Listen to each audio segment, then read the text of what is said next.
இதுதான் ஆரியர்ஜன் சொல்றாரு. அவர்கிட்ட ஒரு கேள்வி போடுது, என்னங்க விஜய் இப்படி பண்ணியிருக்காங்க என்னன்னு. எதுக்குங்க நாங்கள் சொல்லணும்? விவாகரத்து நாட்டில் நடக்கலையா? எல்லா இடத்துலையும் நடக்க தான் செய்யுது. அதில் எதுக்கு நீங்கள் வந்து எட்டி பார்க்குறீங்க? பாத்ரூமில் கேமரா வச்ச மாதிரி தள்ள மேலே ஏறி எட்டி பார்க்குறீங்க, எதுக்கு இதுக்கு வந்து குழப்பம் இல்லையா அப்படின்னு சொல்லிட்டு நாக்கு கொடுக்குற மாதிரி கேட்டு விட்டாரு. அதான பண்ணிட்டு இருக்காங்க இப்போ எல்லாருமே. பாத்ரூமில் என்ன எட்டி பார்க்குறாங்க, திசா பாத்ரூம் என்ன இருக்கு, திசா விஜய் என்ன பண்ணுறாங்க? ஏன் மிச்சம் எல்லா வீட்லையும் எதுவும் நடக்கலையாடா? இந்த அரசியல் கட்சியிலிருந்து அரசியலுக்கு ஆட்சிக்கு வந்த பிறகு விஜய் என்ன பண்ணுவாரு, விஜய் என்ன பண்ண மாட்டார் அப்படின்னு சொல்லி விமர்சனம் பண்றது துப்பு கிடையாது. பெர்சனல் வச்சு விமர்சனம் பண்ணி குளிர்காயில கும்பல் இவங்களை பத்தி பாருங்களேன். டிஎம்கே இதை பத்தி பேசுறது அதிகாரமே கிடையாது, அவங்களுக்கு ஒரு திராணி கிடையாது. ஏன்னா கலைஞருடைய பர்சனல் லைஃப் இல்லாததா? யோசிச்சு பாருங்க. அதுவே இவங்களுக்கு புரியல. அந்த ஒரு பேசிக் அறிவு கூட இவங்களுக்கு வந்து இல்லை. இவங்க விஜய் கேள்வி கேட்பது தகுதியான நபர்களா?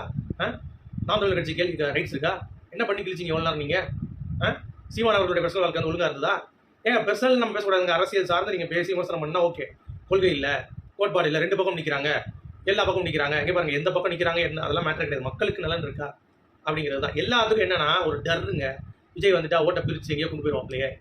ஒரு சில இடங்களில் ஜெயிக்கிறது கூட வாய்ப்பு இருக்குன்ற மாதிரி சர்வேலாம் வந்துட்டு இருக்கு. இளைஞர்களுடைய பவர் வந்து ஜாஸ்தியாக இருக்கிற மாதிரி வந்து சொல்கிறாங்க.